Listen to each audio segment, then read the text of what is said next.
Hello everyone, welcome back to the online classes of St. Thomas High School, Standard 4th, Subject Gujarati.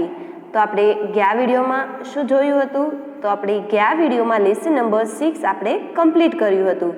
તો આજે આપણે next lesson start કરીશું, lesson number 7. આ પાઠનું નામ આવડે છે? તો ચાલો આ જોઈએ. ચાલો ગાઈએ ગીતડું. તો અહીંયા ગીત આપેલું છે, તો ચલો આપણે ગીત ગાવાનું છે. તો તમારે આ ગીત મારી સાથે ગાવાનું છે. કરતા હુપા હૂપ વાંદરા કરતા હુપા હૂપ, ઘડી ન બેસે ચૂપ વાંદરા કરતા હુપા હૂપ. એટલે કે વાંદરા હુપા હૂપ કરે છે, દોડાદોડી કરે છે. ઘડી ન બેસે ચૂપ એટલે કે તે થોડીક વાર પણ ચૂપ બેસતા નથી અને શું કરે છે? હુપા હૂપ.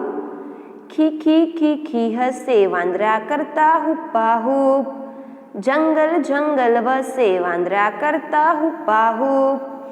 કેળા જામફળ ખાય વાંદરા કરતા હુપા હૂપ, તાજા માજા થાય વાંદરા કરતા હુપા હૂપ. એટલે કે તે ખીખી ખીખી હસે છે, જંગલ જંગલ વસે છે એટલે કે તે જંગલમાં રહે છે અને ખીખી હસે છે. તો વાંદરા કરે છે હુપા હૂપ. કેળા જામફળ ખાય છે અને કેવા થાય છે? તાજા માજા થાય છે. તો વાંદરા કરતા હુપા હૂપ.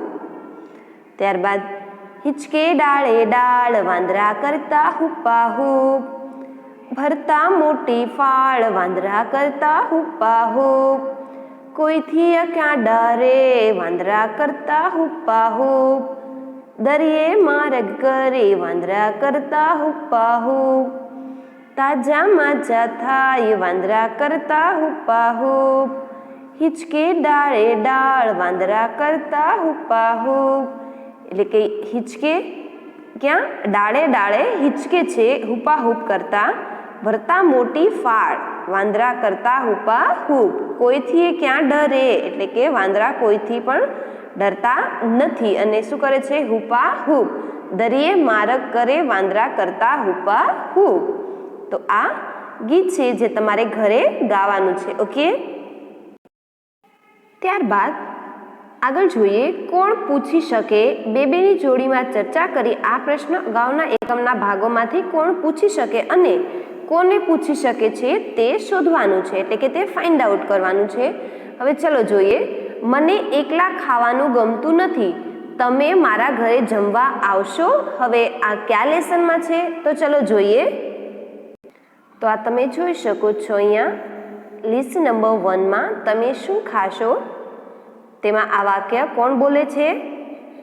એકલા એકલા જમવામાં સિમરન બકરીને મજા ન આવી, તેથી તેને થયું ચાલ બધાને જમવા બોલાવું. એટલે કે આ વાક્ય કોણ બોલે છે? સિમરન બકરી. અને કોને કહે છે? તો તમે જોઈ શકો છો કે જંગલમાં જે બધા પ્રાણી છે તેમને કહે છે કે ચાલ બધાને હું જમવા બોલાવું. ત્યારબાદ નેક્સ્ટ વાક્ય કયું છે? મિંકુ હું તારી પૂંછડી પકડું. તો ચલો આ વાક્ય કોણ બોલે છે અને કોને કહે છે? તો આ વાક્ય કોણ બોલે છે કે મિંકુ હું તારી પૂંછડી પકડું? તો અહીંયા તમે જોઈ શકો છો મિંકુ ઝાડની ડાળી પકડીને ટીંકુ મિંકુની પૂંછડી પકડે એટલે કે તે મિંકુની પૂંછડી પકડી લે છે. તો આ વાક્ય ટીંકુ બોલે છે કે મિંકુ હું તારી પૂંછડી પકડીને, અને કોને કહે છે? મિંકુને કહે છે. તો ચલો બીજું નેક્સ્ટ વાક્ય જોઈએ. ત્યારબાદ શમા તું કેમ બેસી રહી છો? અરે મારું વિમાન ક્યાં ગયું? મારી લખોટી ક્યાં ગઈ? અબુ તમે નાના હતા ત્યારે કઈ રમત રમતા? અરે તારી આંગળીએ શું વાગ્યું? એ સાપ કોઈએ જોયો હતો? તો હવે આ વાક્યો તમારે તમારી રીતે એઝ અ હોમવર્ક તમારે ફાઇન્ડ આઉટ કરીને લખવાના છે. ઓકે, ત્યારબાદ જોઈએ વાર્તા વાંચો વાંદરાનો ઉપવાસ. તો અહીંયા વાર્તા આપેલી છે અને વાર્તાનું નામ શું છે? વાંદરાનો ઉપવાસ. તો ચલો આપણે આ વાર્તા વાંચીશું. મંકુ. હવે મંકુ વાંદરો કહે છે વાહ આજે તો ફાવ્યા, આપણે 3 ને કેળા પણ 3. તો હવે આ ત્રણેય વાંદરાને શું મળે છે? કેળા. કેટલા મળે છે? 3 કેળા મળે છે, પણ બંકુ કહે છે હા પણ આજે તો ઉપવાસ છે ને, એટલે કે ફાસ્ટ છે આજે આપણે પાણી સિવાય બીજું કાંઈ પણ ન લઈ શકીએ, એ ભૂલી ગયા. હવે બંકુ યાદ કરાવે છે કે આજે આપણે ઉપવાસ છે અને આજે આપણે પાણી સિવાય બીજું કાંઈ ના લઈ શકીએ. તો બંકુ કહે છે અરે ના, એ તો કંઈ ભૂલાતું હશે, આજે નહીં તો કાલે કેળા કામ તો લાગશે જ. તો ચીમ્પુ કહે છે હવે કયા 3 વાંદરા છે? બંકુ, મંકુ અને ચીમ્પુ. ચીમ્પુ કહે છે આજે કે કાલે કેળા વહેંચવા તો પડશે, કેળા વહેંચીએ તેમાં ઉપવાસ તૂટતો નથી. તો બંકુ કહે છે કે હા એ ઉત્તમ, કાલે વહેંચવાના તો છે જ ને, તો આજે જ વહેંચી લઈએ અને ખાઈશું કાલે. તો ચલો જોઈએ તે કેળા વહેંચે છે કે નહીં. તો મંકુ કહે છે તો જો આ કેળું તારું અને ચીમ્પુ આ તારું, આ બાકી રહ્યું તે મારું, કેમ બરાબર છે ને? તો હવે મંકુ કેળા વેચે છે, એક ચીમ્પુને આપે છે અને એક બીજાને આપે છે, એટલે કે કોને આપે છે? બંકુને, અને બાકી વધ્યું એ મંકુનું. તો ચીમ્પુ અને બંકુ કહે છે કે હા બરાબર છે. તો મંકુ કહે છે મારું કેળું તો કેવું પાકું જણાય છે.